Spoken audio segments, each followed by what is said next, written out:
See, I caught the mute. I caught it. What's going on, everybody? It's your boy Pete hanging out. I'm in my prime. Let's go, rest in peace, Val Kilmer. We have a lot of stuff going on. I know I'm in the dark again, but whatever. We had a lot of stuff going on right now, and a lot of stuff I need to talk to you guys about. And yeah, first things first. I hope you all had a happy and safe New Year's and all your holidays. And that's all behind us now. We can get back to just being ourselves. Um, I will let you know really quickly. I'm going to boost up this first. If you're in the Long Island area, Saturday, February 7th, at the Great South Bay Brewery in Bayshore is the Indie Art Show, the show that I run.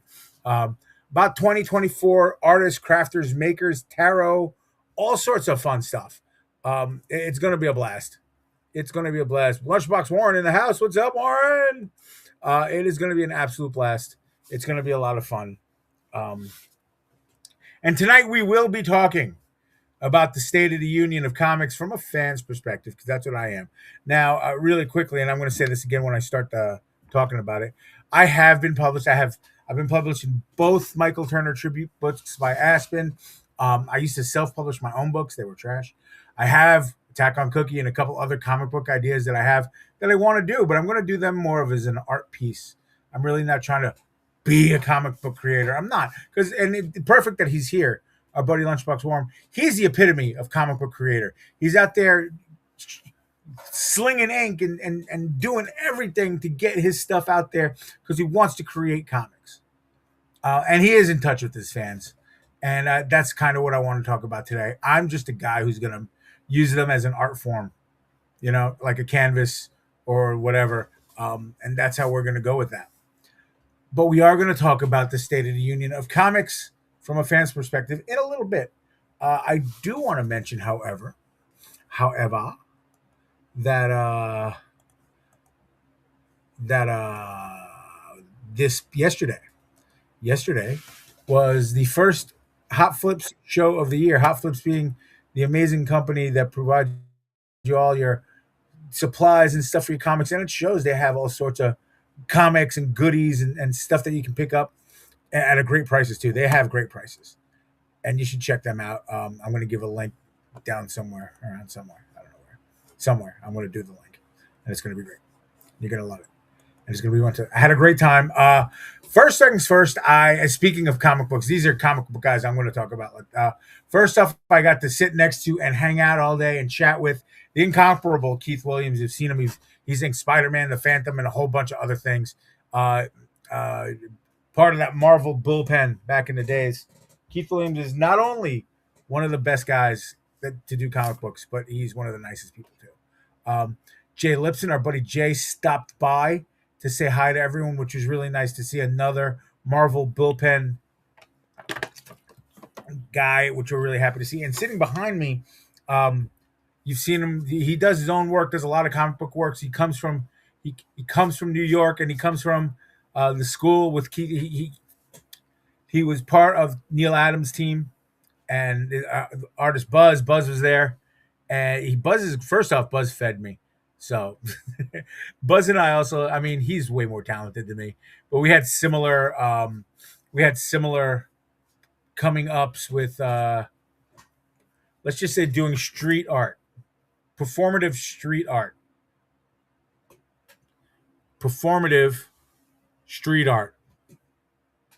Just that's that's where I'm gonna leave it. If you smell what I'm cooking, you know what I mean. So we'll take that for what it is. Oh, there's an ad break, and they start in 25 seconds. We got ads coming in, kids. So that's exciting. Sorry about that. Subscribe, and you won't get ads. It's the best thing I can tell you. It's all I got for you. Sorry. It's all I got. So yeah, that was great. We had a great time. I actually won something else, more Conan stuff that I won in their auction. This is a magazine from 1975, so it's a year younger than me. It's in the plastic. I'll take it out of the plastic so we don't get the glare. This incredible magazine-sized Conan the Barbarian. Just this one's in color too, so all sorts of fun stuff. Great stories. It's got that fade to it. There's no ads either. It's just straight awesome Conan stuff. Just absolutely fantastic. Look at that back. Look at that. This is fantastic. I think I got it for $15 on the and this only cost in 1975 $1.50. So go figure. Crazy, crazy. I'm going to show you guys some work that I did yesterday, and I'm going to finish it off a little bit too. Some stuff that I have here, but are we going to get into it? Oh, we'll wait a minute. I'm going to put this down somewhere over here. We're going to put this down. We're going to talk about that. I did not go to Fourth World yet. I'm going on Wednesday for New Comic Book Day. So maybe I'll do a review stream when I get back from the comic book shop on Wednesday. So I do have, where are they? I just put them all away, didn't I? I threw them all away. All the little drawings. I did a bunch of little drawings. Here we go. And I'll show you guys better when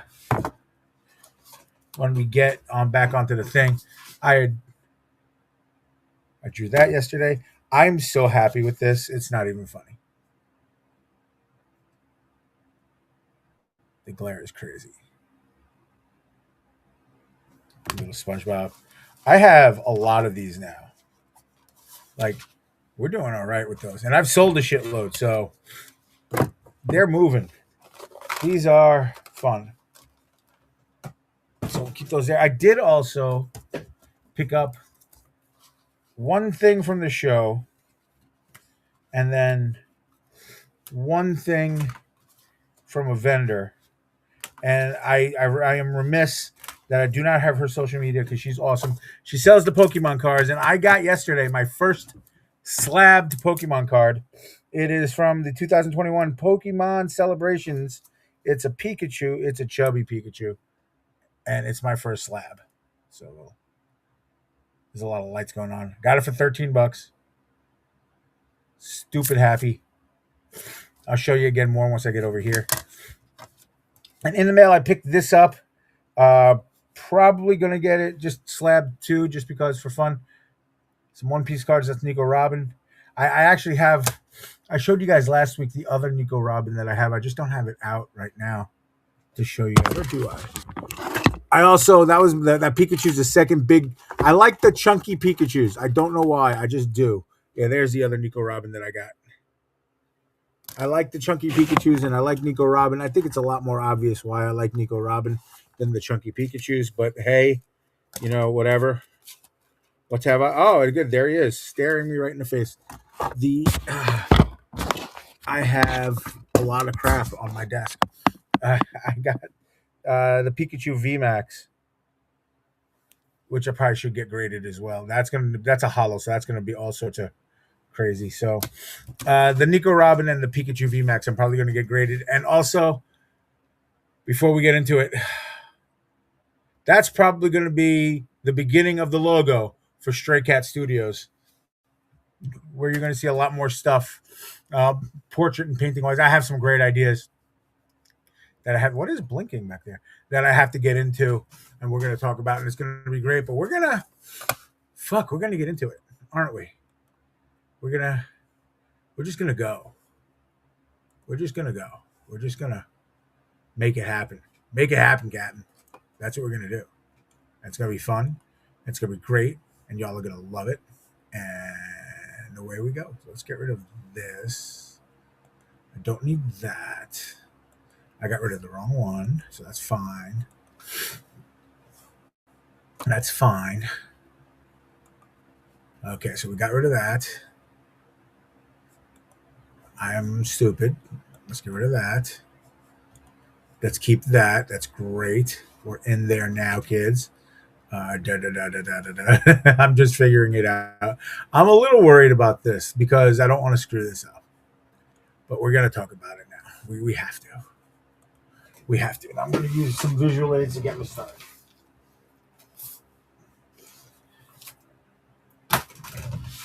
Just taking some stuff out that I have. Ninja High School, comics, some Spider-Man, comic books. I love the smell of comic books. I love comic books. I'm a fan. I've loved them my whole life. Um, Spider-Man and Batman have been my main things.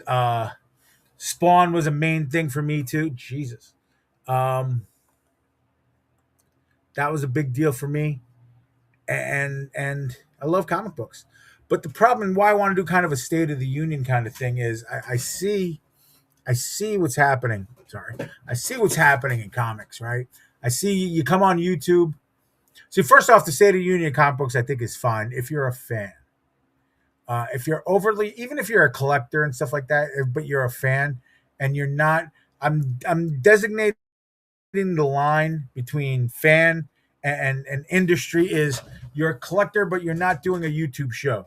You know, you go to Comic Cons and stuff like that, and you're in the thick of it, and you're buying and selling books, but it's because you love the books and you love the stories. Because there are also collectors that don't know anything about any of this stuff. They're just buying it because it's profitable, or at least it was more profitable when they started, right?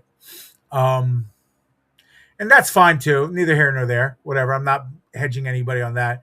Where I will get negative, where I do think the problem lies between the disconnect between everyone that's on YouTube, whether you're a group, an individual, a collector that doesn't know anything about comics, somebody who knows a lot about comics and wants to do stuff, is um, a lot of you guys that are there don't talk to the fans. You don't. And it is what it is, I guess. But you get mad when nobody either is, I mean, nobody's watching my show and I don't care because I'm just having fun and I love comics and I love art. But some of you guys get mad at that, or some of you guys are fucking viral and you still hate everybody. And then there's that. Oh, it's cars. Okay, it's my window. Okay, cool. Sorry, I'm easily distracted. Or what you call it? You got people that are just fighting to fight and to shit on each other and stuff. Not even talk about. They'll go a whole 4 hour show shitting on people and gossiping about other people, but never talking about comics. And there are gossip shows just for people who make comics to shit on each other or to spill the tea about comic creators or indie comic creators.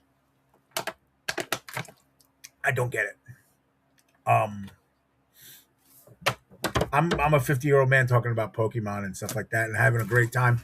And some of y'all just want to hate on each other for some odd reason. And a lot of it's political, and that's stupid. And it's just so ugly that you've forgotten the absolute joy of doing this and then getting to make them.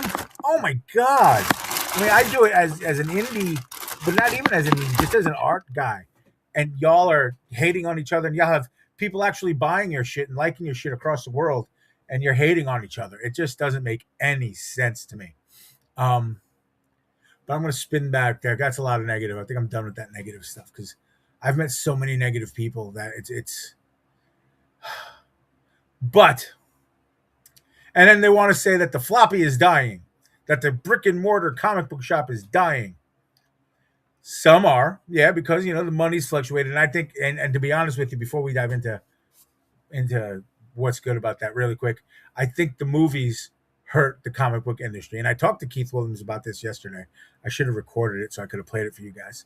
I mentioned this and he agreed, and so did a couple other people behind me and around me that had the movies,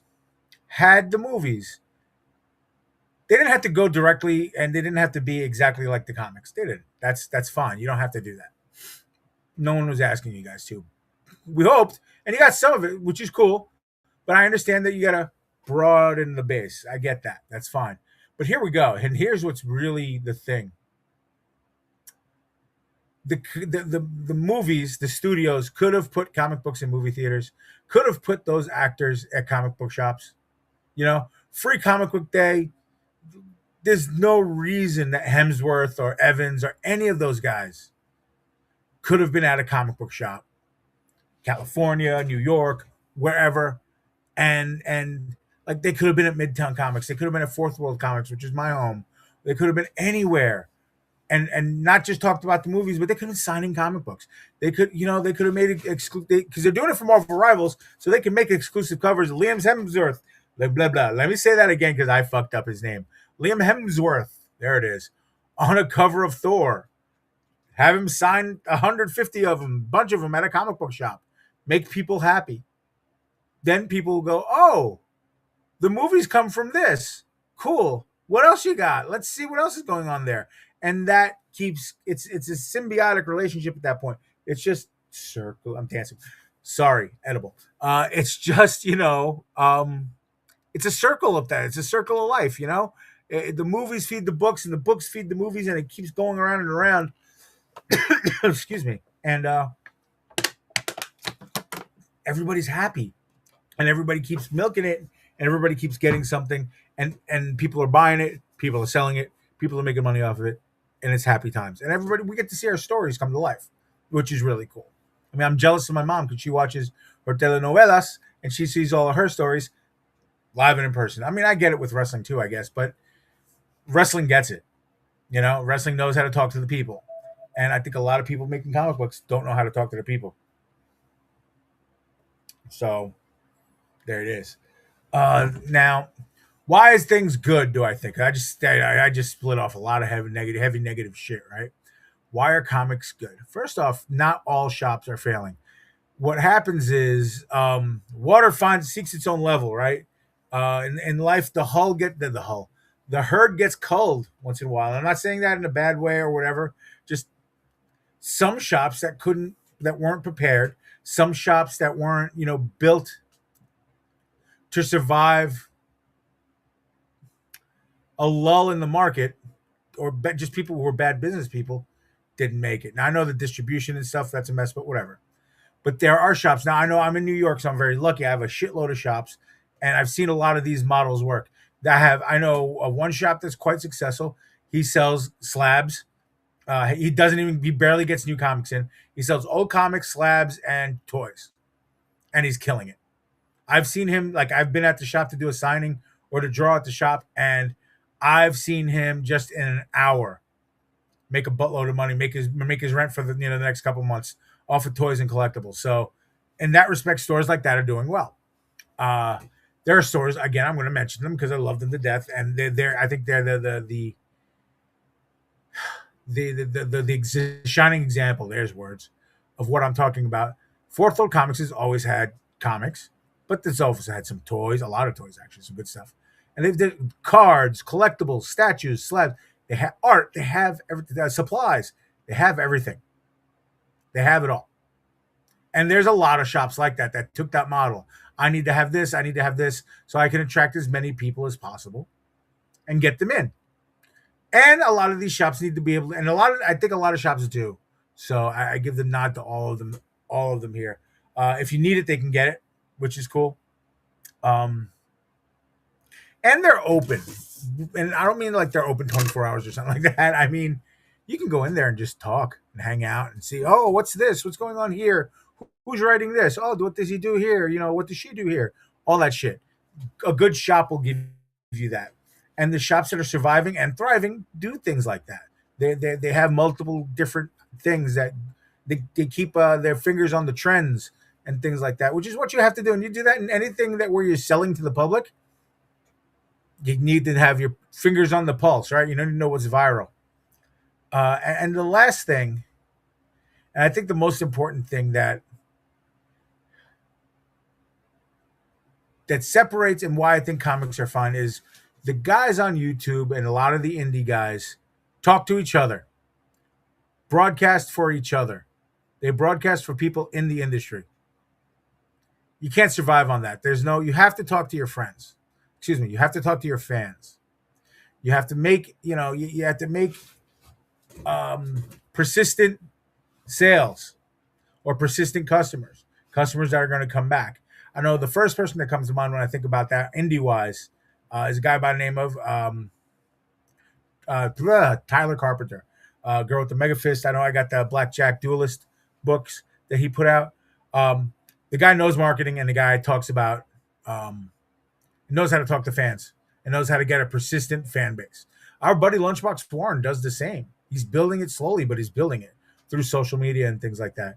But there are people that just talk to each other, or they enrage their fans, or they don't know how to talk to people, or they don't know how to sell themselves, and they end up only living in a circle with other indie guys doing drama and stuff like that. And it's like, oh, what are you doing? What are you doing? Why is Netflix being? Why does Netflix hate me? Netflix hates me.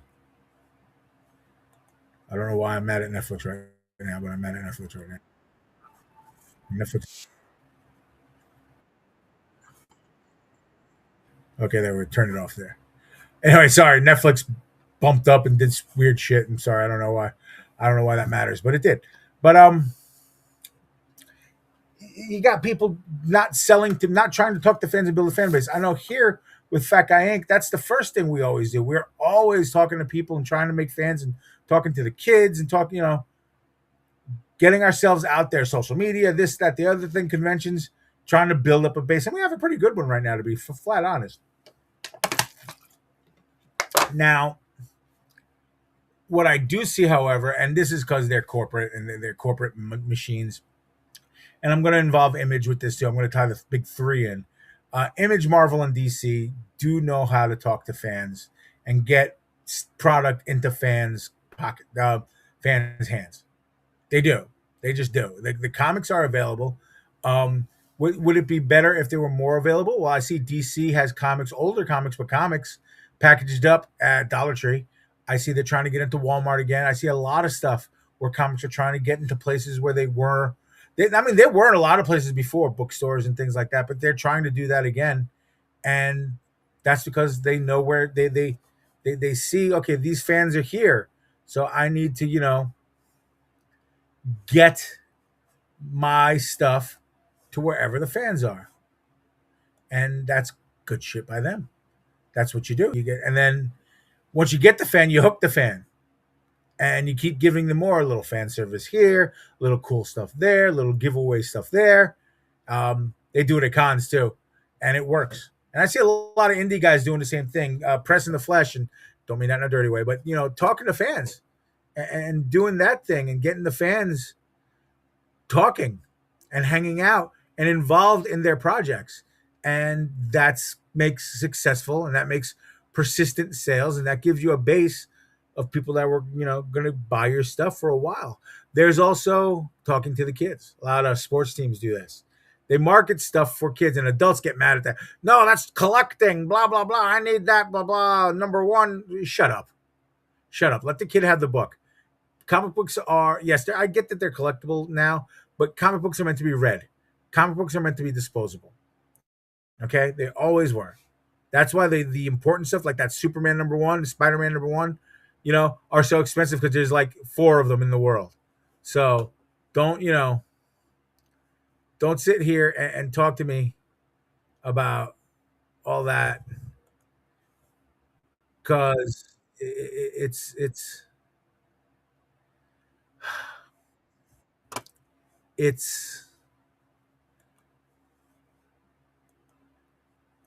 when you're talking to kids, and when you're talking to when you're selling to kids, it's not about a collectible thing. It's about making an impression and connecting with anybody really, but especially with a kid, because that kid will make their parents buy them more. And when that kid becomes a teenager, they'll have a little bit of money for themselves where they can go get it themselves. And when they become an adult, they become clowns like me with money to buy stuff like fucking Pokemon cards and shit like that. That's the way that it works. I didn't come up with it. I didn't figure it out. It's there plain as you can see. So what's the state of the union of comics? What's the state of comics? I think comics are fine. Comics are going through some things, some growing pains because of the new economy and the new world that we're in, but they're figuring it out. They're figuring it out. Hopefully, they're smart with the DC movies, the Superman movies, and they start really edging towards those comic books a little bit more. And that, I think that will help a lot to really solidify things. But as long as movies keep coming out and the books kind of work with them a little bit, or vice versa. I almost did something bad there. Shit. Sorry about that. I didn't mean to do it like that. The acclaimed. Okay, for all you wrestling fans, there you go. Anyway, so yeah, there's that. So the state of union in the comics, as from a fan's perspective, it's great. There's still comics to go get. I will mention very quickly that the slabbing collectible thing needs I'm not saying it needs to slow down, but remember, it's a collectible. And you know what? We're gonna like okay, perfect. I don't know where the book is. I have that slabbed Pokemon card, and I'm gonna slab more. You know why? Because when you go to a Pokemon show and you see the parents and the teenagers and the little kids doing that, they know the value of this, and that's the fun. The value and the trading, even loose cards.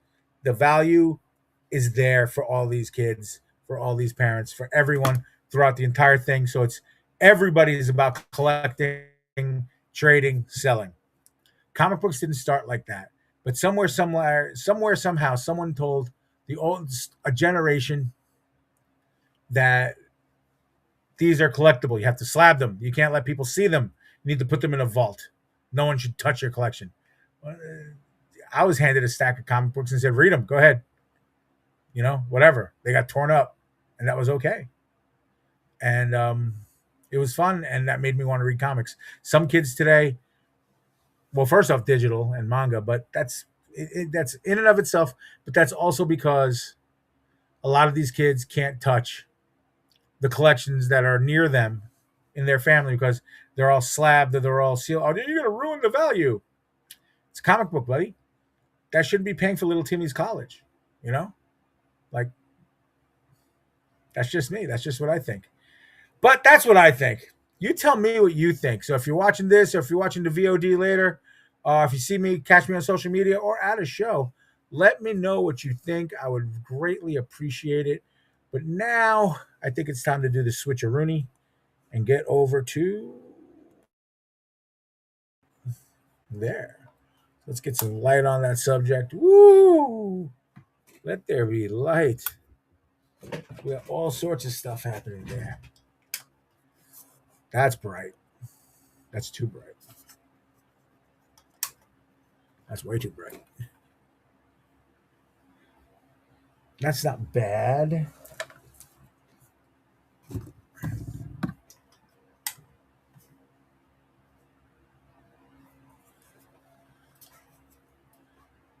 There we go. Let it bounce off. Yeah, there we go. We like that. What's going on? So yeah, that's what I think. You tell me what you think, or if I'm just crazy and should shut up. Which I'm gonna be honest with you, most of the time, I'm just crazy and should shut up. Now I'm gonna be honest with you. I don't know how long I'm gonna draw today because I'm starting to feel terrible. But now that we're down here, let's show you some more stuff. First up, there's that Conan the Barbarian magazine size. Just 100 pages of just Roy Thomas is the writer and editor. Barry Smith is the artist. Silvio Buscema is an assistant here. Just some pinup. Just god damn. And this is from Marvel, so Stan Lee presents. It's a Treasury edition,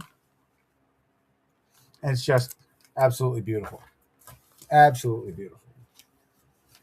So that's number one. I'm putting it back in the bag so it doesn't get anything on it. So that's not a me collecting thing. That's just me protecting it from getting shit on, so I can keep looking at it. These are just some blanks that I have. Oh no, I still never colored the ones I did with y'all a couple weeks ago. So I got to get to that eventually. Now that's a Dr. Doom I had done a while ago. So put him back up where he lives, if he'll stay, which he won't.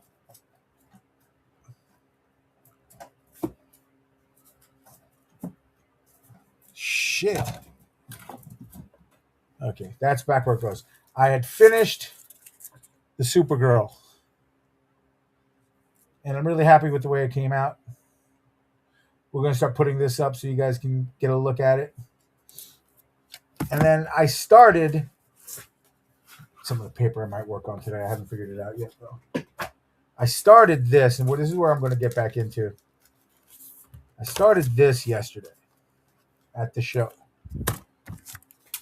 And, oh no, I very much like it. Just an idea that popped in my head. I had the Superman Batman cover. I was like, hey, what if I do this? Now, obviously, I got to do some stuff to Superman there. I really put a lot of the energy into Batman. So I'd say it's like 75% done. I don't know, but we'll see.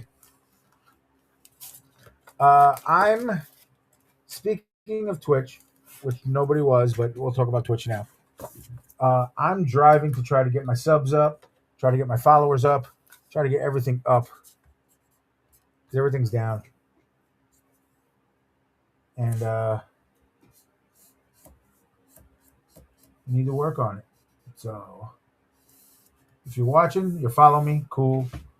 I'm just getting the worst glare. No, I'm getting the worst shadow is what I'm getting. Oh, and I didn't even turn on the music. Jesus. What kind of unprofessional slob? Don't answer that. Just don't answer that.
There it is, screen share.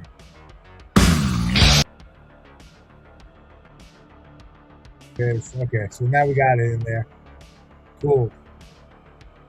Let me lower the sound a little bit.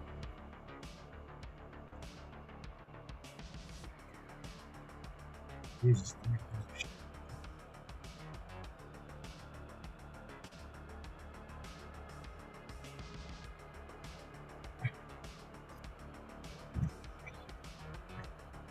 You know, kids, I don't feel.